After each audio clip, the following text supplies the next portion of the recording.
Welcome to Kenton's videos. Enjoy the video. You start by opening groups. Google, com, and signing in with the account that can view the group. Once signed in, make sure you selected the correct organization or personal profile. This matters because groups can be tied to different accounts. Next, find the group. Use My Groups for groups you belong to, or type the group name in the search field. Doing this first prevents permission issues later, so you won't waste time on a group you can't access. Once you're inside the group, click Group Settings or the gear icon. This exposes administrative panels. Then select Members or People from the left-hand menu so you can view the full listing of participants. You'll see roles like Owners, Managers, and Members. Use the filter or the search box to narrow results if the list is long.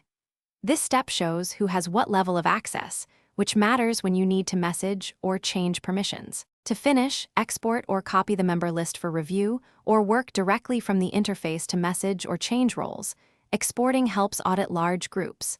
Make sure you review roles carefully because owners and managers can alter membership.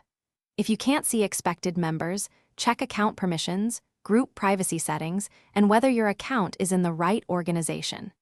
If issues persist, sign out and sign back in, or ask an owner to confirm your access.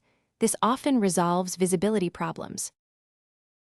Thanks for watching. Consider subscribing if we helped you.